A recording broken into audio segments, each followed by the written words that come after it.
Was this much better? Was it worse? Way better for some people. What is the difference? So, oh, they actually wrote in Spanish. Now, how well did they fulfill the requirements? Better than the previous one in your case? Now, one of the things that I noticed a lot of times is that people don't read the instructions before they begin writing. They assume what they have to do. So, first thing, we have to fulfill the requirements. Now, how many of you, let's see, déjame ver las manos. How many of your essays actually had the majority of the requirements on your essays? Well, no, they wrote like 4 sentences. Right? A lot of them didn't meet the amount of sentences or the amount of verbs. That's why for some of you, you noticed that I told them, highlight the verbs or underline the adjectives so you can, as you write, you can check that you're actually doing what you need to do. How were the scores? The second one was really good.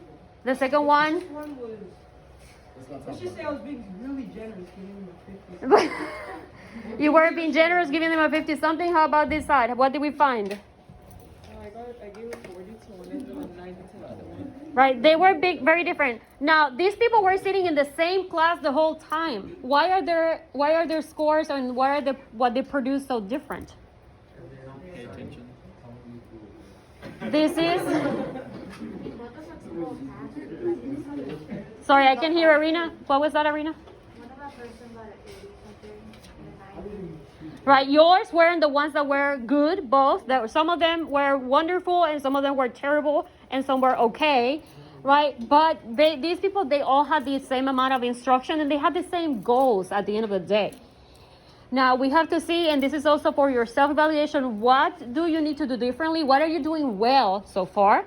And obviously what you should be avoiding so you can continue to be successful in the class. What are some ideas that you got from these? Write in Spanish, right? Requirement number 1, Noor? Go over your vocabulary so you're not being repetitive. Make sure that you work on your vocabulary, right? When we are doing Quizlets or when we're doing activities, this is where not going into our friend Google is the easiest path, but it's the path that hurts you the most, right? Because you don't know what you need to know to be successful. Caleb?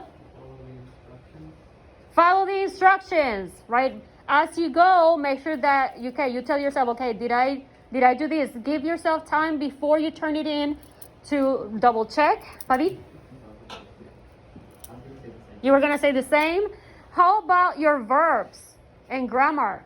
Writing them correctly in the correct form. If it's she, if it's I, us, changing that, remembering how to spell that correctly. Josh, were you going to say something else? Making sure, of course, that we use our transitions. Which are some transitions that we've learned? También. Pero. Porque. The ni, right? Neither nor. Con, with. Or sin, without. Sin embargo, however. Right? We know we have a lot of these. We have the E. That's a very simple one. And when you add. How about the grammar? How many commas in periods do you find where they're supposed to be? Actually, yes. They were trying. How about capitalization? I see a lot of random capitalization. Just in the middle of a sentence, just a capital F or something, a capital P, I don't know why. Keeping those little details. And how are the accents? Meh. Non-existent. So those little things, again, you can tell yourself to keep an eye out for. This gives you, again, a good example. What is acceptable, what you should be aiming for, and what you should aim to avoid. ¿Tienen preguntas? Any questions about the rubric? Right? I think this is we've used it a couple of times before.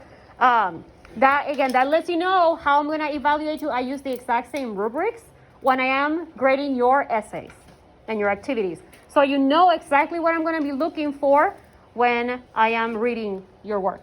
¿Ok? Perfecto.